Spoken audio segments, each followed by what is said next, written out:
اعوذ باللہ من الشیطان الرجیم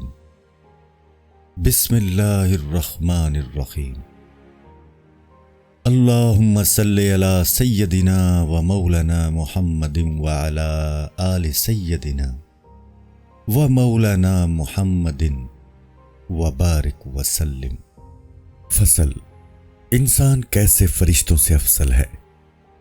جب تم یہ تسلیم کرتے ہو کہ آدمی کے اندر حیوانوں، درندوں، چوپاؤں، شیاطین اور فرشتوں کی عادات و خصائل موجود ہیں، تو پھر یہ کیسے پتہ چلایا جا سکتا ہے کہ اس کا گوہر حقیقی ملکوتی ہے اور باقی جملہ اوصاف عارضی و وقتی ہیں؟ نیز پھر یہ کیسے معلوم کر سکتے ہیں کہ حقیقتاً اسے ملکوتی اخلاق کی تکمیل کے لیے پیدا کیا گیا ہے، لہٰذا وہ صرف اسی ایک وصف کے حصول کے لیے وقف رہے اور باقی کو پسے پشت ڈال دے؟ سوال معقول ہے، تاہم اس کا جواب بھی سنیے کہ انسان کو چار پایوں، درندوں اور شیاطین سے اشرف و اکمل بنایا گیا ہے، اور اللہ تعالیٰ نے ہر ایک چیز کو جو کمال مرحمت فرمایا ہے وہ اسی کے کمال کا اعلیٰ درجہ ہے، اور اس کی تخلیق محض اس کے لیے ہی ہے۔ مثلاً گھوڑا گدھے سے زیادہ قابل عزت و شرف ہے، اس لیے کہ گدھے کو محض بوجھ اٹھانے کے لیے، جبکہ گھوڑے کو جنگ و جہاد اور تفریح کے لیے پیدا فرمایا گیا ہے، تاکہ سوار جیسے چاہے اسے کنٹرول میں رکھے۔ حالانکہ وہ گدھے کی طرح بوجھ اٹھانے کی طاقت بھی رکھتا ہے، لیکن اسے گدھے پر شرف و کمال زائد میسر ہے۔ بناءً علیہ اگر وہ اپنے شرف و کمال سے کم تر ہو تو اسے زیر بات لایا جائے گا اور اس کے سپرد گدھے کا ہی کام ہوگا، اور ایسی صورت میں اس کی ہلاکت و خرابی کا سامان پیدا ہوگا۔ بائنا ہی اسی طرح بعض خردماغ لوگ یہ تصور کرتے ہیں کہ آدمی کو تو محض کھانے پینے، سونے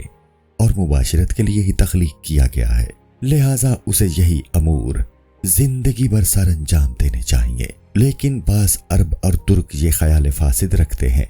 کہ انسان کو تو صرف جنگ و جدل، فاتح و غالب اور دوسروں پر تسلط قائم کرنے کے لیے پیدا کیا گیا ہے، حالانکہ یہ دونوں انتہائی غلط راہ پر گامزن ہیں، اس لیے کہ کھانے اور مباشرت کا تعلق تو صرف خواہش نفسانیہ کی تکمیل کے لیے ہے، اور ایسی صفتیں تو بدرجائے اتم جانوروں میں بھی پائی جاتی ہیں۔ بلکہ جہاں تک کھانے پینے کی بات ہے تو آدمی سے زیادہ تو اونٹ وغیرہ کئی چار پائے زیادہ کھاتے پیتے ہیں، اور اگر خواہشات نفسانیہ کی بات ہے تو چڑیوں میں آدمی سے زیادہ اس فعل کی خواہش پائی جاتی ہے۔ پھر ایسے اوصاف کی موجودگی میں انسان کو ان سے برتر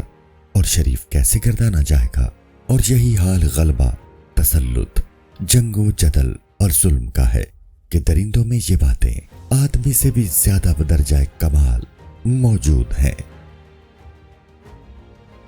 شرافت انسانی: مذکورہ بالا تفصیل امور سے یہی نتیجہ اخذ کیا جا سکتا ہے کہ انسان کو صاحب عز و شرف کہنے کا سبب یہ ہے کہ اسے ان تمام اقسام تخلیق پر ایک صفت زائد عطا کی گئی ہے جو اس کا بنیادی کمال ہے، اور وہ ہے عقل، جس کے وسیلہ سے اسے معرفت الہیہ حاصل ہو سکتی ہے۔ خداوند عالم کے تمام صنائع و بدائع کو بخوبی سمجھ سکتا ہے، اور اس پر ترہ یہ کہ وہ اسی عقل سلیم کو بروئے عمل لا کر خواہشات نفسانیہ اور قہر غیظ و غضب پر غالب آ سکتا ہے، اور ایسی ہی صفت سے فرشتے موصوف ہیں، اور اسی وصف عقل کے باعث وہ جانوروں اور درندوں پر غالب ہو جاتا ہے، اور سبھی اس کے سامنے مسخر نظر آتے ہیں۔ پھر روئے زمین کی ہر چیز اس کے زیر فرمان ہوتی ہے، چنانچہ اللہ تعالیٰ کا ارشاد ہے، اور تمہارے لیے کام میں لائے جو کچھ آسمانوں میں ہے اور جو کچھ زمین میں اپنے حکم سے۔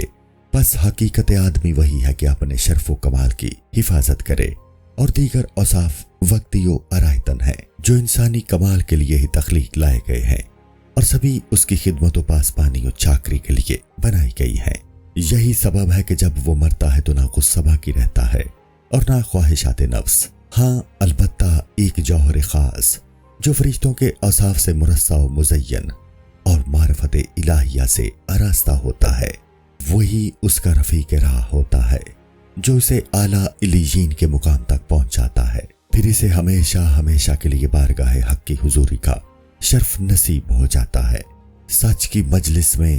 عظیم قدرت والے بادشاہ کے حضور، یا پھر انسان تاریکی اور اندھیرے میں پھنسا رہتا ہے۔ اس کا سبب یہ ہے کہ گناہوں کے باعث اس کا دل زنگ آلود ہو چکا ہوتا ہے، اور یہی اس کی ذلت و خواری کی وجہ ہے کہ وہ غیظ و غضب میں اپنا آرام و سکون محسوس کرتا ہے۔ پھر بھی اس کی خواہشات نفس جتنی بھی ہوتی ہیں وہ اسی دار فانی سے چپک کر رہ جاتی ہیں، اور اس کی توجہ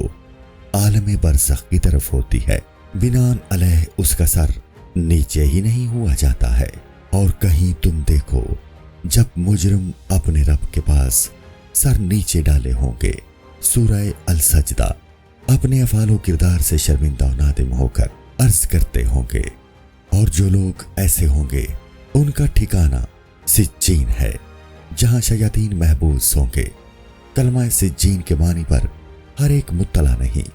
جیسا کہ اللہ تعالیٰ نے فرمایا وَمَا أَدْرَاكَ مَا سِجِّينٌ، سورہ مستفین، اور تو کیا جانے سجین کیسی ہے۔ سجین ساتوں زمین کے اسفل میں ایک مقام ہے جو ابلیس اور اس کے لشکروں کا محل ہے۔ فصل عجائب جہان دل۔ عجائب جہان دل کی کوئی انتہا نہیں، اور یہی اس کا شرف ہے کہ کائنات کی ہر چیز سے عجیب تر ہے، لیکن زیادہ تر مخلوق اس سے غافل ہے۔ دل کا شرف و مرتبہ دو وجہ سے ہے، نمبر 1 عذرو علم، نمبر 2 اور عذرو قدرت۔ بہرحال جو شرف عذرو علم ہے اس کے دو سبب ہیں، ایک یہ کہ اسے تمام خلقت معلوم کر سکتی ہے، اور دوسرا سبب نہایت پوشیدہ و عمدہ تر ہے، نیز اس کا جاننا ہر کسی کے بس کی بات نہیں، اور یہی عزیز ترین ہے۔ بہرحال جو ظاہری علم سے موسوم ہے، اس سے جملہ علوم کے حصول اور تمام صنائع و برائے کی کیفیت کی معرفت حاصل ہوتی ہے، یہاں تک کہ وہ دل کی تمام صنعتوں کو سمجھ لیتا ہے، اور جو کتابوں میں مرقوم ہے انہیں پڑھنا اور سمجھنا جانتا ہے، جیسے علم ریاضی، ہندسہ، طب، نجوم اور علم شریعہ وغیرہ۔ اور لطف کی بات یہ ہے کہ وہ اکیلا ہونے کے باوجود حصے بخرے نہیں ہو سکتا، لیکن پھر بھی دل میں سبھی علوم سما جاتے ہیں، بلکہ تمام کائنات اس میں ایسی سما چکی ہے کہ لحظہ بھر کے تدبر و تفکر اور تخیل کے باعث وہ بلندیوں کی تمام سرحدوں کو عبور کر لیتا ہے، اور مشرق و مغرب کو آنے واحد میں طے کر لیتا ہے، حالانکہ وہ اسی عالم خاک و بات میں مقیم ہے، ملکوت کی سیر و سیاحت کرتا ہے، اور ستاروں کی مقدار کو پہچانتا ہے، اور جانتا ہے کہ فلاں ستارہ اتنی دوری و مسافت پر ہے، بلکہ تمام دنیا اسی لب میں ایسے سمائی ہوئی ہے جیسے قطرۂ آب، اور یہ ایسے ایسے ڈھنگ، طریقے اور سلیقے کو بروئے کار لاتا ہے کہ مچھلی کو دریا کی گہرائی اور پرندوں کو فضائے بسیط کی بلندیوں سے نیچے لے آتا ہے،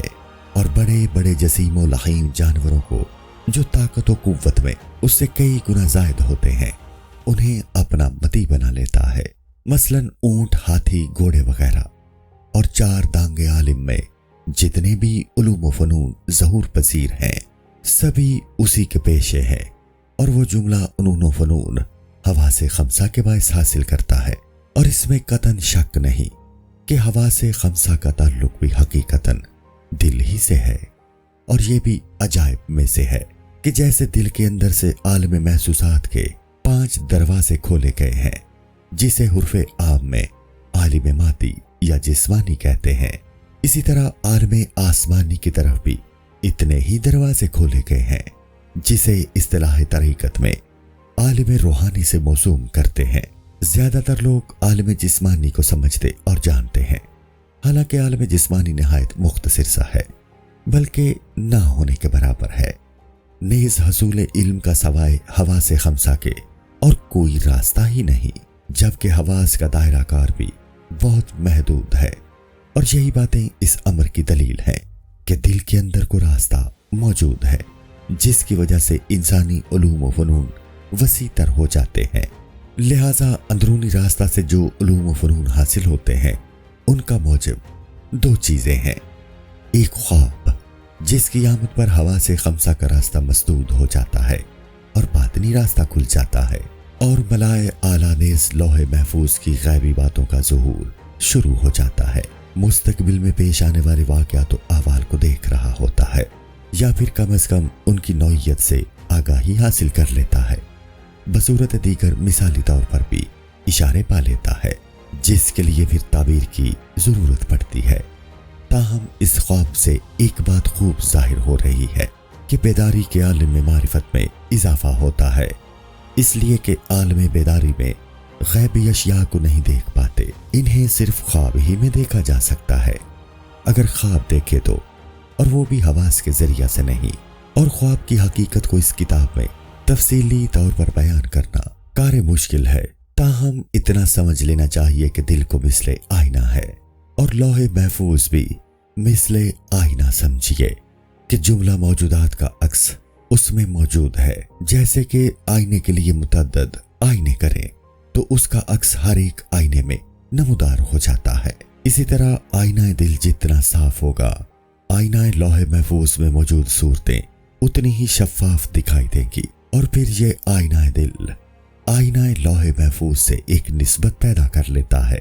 تاہم جب تک اسی سے متعلق رہتا ہے اس وقت تک عالم ملکوت کی بنسبت حجاب میں پڑا رہتا ہے۔ اس کے برعکس خواب میں حواس خمسہ سے بے پرواہ سا ہوتا ہے، بناء علیہ اس کا گوہر ملکوتی جو اس کے باطن میں ہوتا ہے وہ نمودار ہونے لگتا ہے۔ گو حواس خمسہ عالم خواب میں الگ ہی رہتے ہیں، مگر خیالات بہرحال اپنی جگہ برابر موجود ہوتے ہیں، چنانچہ عالم خواب میں جو کچھ ہوتا ہے اسے خیالی دنیا سے ہی تعبیر قرار دیا جا سکتا ہے، اس لیے وہ اشیاء واقعتاً اس کے سامنے نہیں ہوتی، اس لیے خطا سے مبرہ نہیں کہا جا سکتا۔ البتہ مرنے کے بعد خواب کو بقا اور نہ حواس خمسہ کو، اس وقت اس کے مشاہدات بے خیال ہوتے ہیں، آئینہ دل شفاف ہوتا ہے، اس وقت اسے پکارا جاتا ہے، اور ہم نے تجھ پر سے پردہ اٹھایا تو آج تیری نگاہ تیز ہے کہ تو ان چیزوں کو دیکھ رہا ہے جن کا دنیا میں انکار کرتا تھا۔ جواباً عرض ہوتا ہے، اے ہمارے رب، ہم نے دیکھا اور سنا، ہمیں پھر بھیج کے نیک کام کریں، ہم کو یقین آ گیا اور اب ہم ایمان لے آئے، لیکن اس وقت کا ایمان لانا انہیں کچھ کام نہ دے گا۔ عالم ملکوت کے لیے دروازہ دل کھلنے کی ایک اور دلیل بھی ہے کہ کوئی بھی انسان ایسا نہیں کہ جس کے دل میں فہم و کمالات سے مزین عمدہ خیالات الہام کے واسطہ سے پیدا نہ ہوتے ہوں، اور وہ حواس کے ذریعہ نہیں بلکہ دل ہی میں جنم لیتے ہیں، اور خود انسان کو بھی پتہ نہیں چلتا کہ یہ کہاں سے وارد ہوئے، تاہم اسے یہ یقین ہوتا ہے کہ یہ علوم و فنون محض محسوسات سے تعلق نہیں رکھتے۔ یہی وجہ ہے کہ وہ یقین کر سکتا ہے کہ واردات علمیہ عالم محسوسات سے ماورا عالم ملکوت سے تعلق رکھتے ہیں، اور حواس خمسہ جو عالم دنیا میں اسے ودیت کیے گئے ہیں وہ تو محض حجاب ہے، لہٰذا جب تک وہ حجابات عالم سے باہر نہیں نکلے گا عالم ملکوت کی طرف راہ نہیں پا سکے گا۔ فصل بیداری دل اور ما سوا سے بے خبر۔ قارئین کرام، یہ تصور بھی نہ کریں کہ دل کے دروازے عالم روحانیت کی طرف سونے یا مرنے کے بغیر کھل ہی نہیں سکے۔ نہیں، ایسی کوئی بات نہیں۔ اگر کوئی خوش نصیب مجاہدہ اور ریاضت سے کام لے کر خواہشات نفسانیہ اور مخلوق خدا سے دشمنی کرے اور بری عادات سے باز آ جائے اور خلوت نشینی اختیار کر کے ذکر خدا محو رہے، ایسے کہ غیر کی طرف نہ آنکھ اٹھے اور نہ ہی ہوا سے خمسہ کو کام میں لائے، اور دل کو عالم روحانیت سے ایسے وابستہ کر لے کہ کسی اور کی خبر تک نہ رکھے، بس ہر دم اللہ ہی اللہ، اور یقین کرے کہ جو دم غافل سو دم کافر، یہاں تک کہ اسے اپنی بھی خبر نہ رہے، عقل و ہوش و خرد سبھی سے ہاتھ دھو بیٹھے۔ جب ایسی کیفیت میں مبتلا ہو جائے گا تو عالم بیداری میں بھی اس کے دل کے دروازے کھلے رہیں گے، پھر دیگر لوگ جو کچھ خواب میں دیکھتے ہیں یہ حالت بیداری میں دیکھ رہا ہوگا اور روح ملائکہ عمدہ اور حسین تر صورت میں ظاہر ہوں گے۔ نیز انبیاء کرام کی زیارت سے مستفیض ہوگا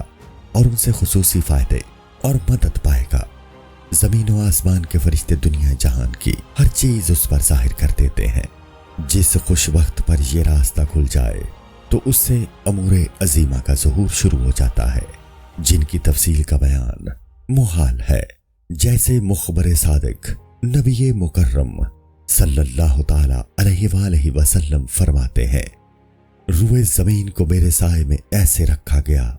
کہ میں نے اس کے مشارق و مغارب کی ہر چیز کو دیکھ لیا، اور ارشاد خداوندی ہے، اور اسی طرح ہم نے ابراہیم علیہ السلام کو زمین و آسمان کی ہر چیز دکھا دی۔ اسی پر شاہد و عادل ہے، بلکہ تمام انبیاء اور رسل کے علوم ایسے ہی راستے سے تھے، یعنی وہ کسی سے سیکھنے کے محتاج نہیں تھے، یہاں تک کہ انہیں ہوا سے خمسہ کی محتاجی سے بھی اللہ تعالیٰ نے بے نیاز رکھا۔ البتہ ان کا آغاز مجاہدہ و ریاضت سے تھا۔ اللہ تعالیٰ کا ارشاد ہے، اور اپنے رب کا نام یاد کرو اور سب سے ٹوٹ کر اسی کے رہو، یعنی ہر دنیوی چیز کو پس پشت ڈال دو اور اپنے آپ کو صرف وحدہ لا شریک کے سپرد کر دو۔ دنیا سے کسی قسم کی رغبت نہ رکھو، کیونکہ تمام امور کی انجام دہی ہمارا کام ہے۔ کارساز حقیقی ہی مشرق و مغرب کا مالک ہے، اسی کے ذکر میں ہمیشہ محو رہو اور تکلیف دینے والوں کی باتوں پر صبر کرو اور انہیں بالکل چھوڑ دو۔ یہ سبھی امور مجاہدہ اور ریاضت کی تعلیم سے متعلق ہیں، تاکہ دل صاف و شفاف ہو۔ ایسے کہ اس میں مخلوق خدا سے عداوت، خواہشات نفس اور عالم محسوسات سے کسی بھی چیز کی طلب نہ رہے۔ یہی صراط اولیاء اور جادائے انبیاء علیہم السلام ہے۔ ہاں، اس علم کے حصول کا ذریعہ علماء کرام کے طریقہ تعلیم سے بھی ممکن ہے، یہ بھی بہت بڑا درجہ رکھتا ہے۔ اس علم کی نسبت بہت محدود ہے جو انبیاء و اولیاء کو اللہ تعالیٰ کی طرف سے ودیت کیا جاتا ہے، تاہم تجربتاً اس راہ کو اختیار کیا جا سکتا ہے، کیونکہ بہت سے لوگ اس طریقہ کو اپنا کر کامیاب بھی ہوئے ہیں۔ تنبیہ: عزیزم، اگر تجھے بیداری دل کی دولت ذوق، تعلیم اور دلائل عقلیہ سے بھی حاصل نہ ہو سکے تو تیرے لیے یہی بات ہی کافی ہے کہ تو ان تینوں طریقوں کی بجانو دل تصدیق کرتا رہے، تاکہ کفر کی بیماری سے محفوظ رہے۔ یہی وہ امور ہیں جو جہان کے عجائب سے تعلق رکھتے ہیں، اور انہی سے عظمت انسانیت کا پتہ چلتا ہے۔ السلام علیکم۔ پوری کتاب دیکھنے کے لیے ہمارے یوٹیوب چینل صوفی سما کی پلے لسٹ میں جائیں۔ یہاں آپ کو مختلف بزرگوں کی کتابیں ملیں گی، اور جو کتاب پوری نہ ہوئی اس پر کام تیزی سے ہو رہا ہے اور ریگولر بیسس پر اپلوڈ ہوتی رہتی ہیں۔ آپ سے گزارش ہے کہ آپ ہمارے یوٹیوب چینل کو سبسکرائب کر لیں اور بیل نوٹیفیکیشن پر کلک کر لیں، تاکہ ہماری آنے والی کتابیں آپ کو ملتی رہیں۔ جزاک اللہ خیر۔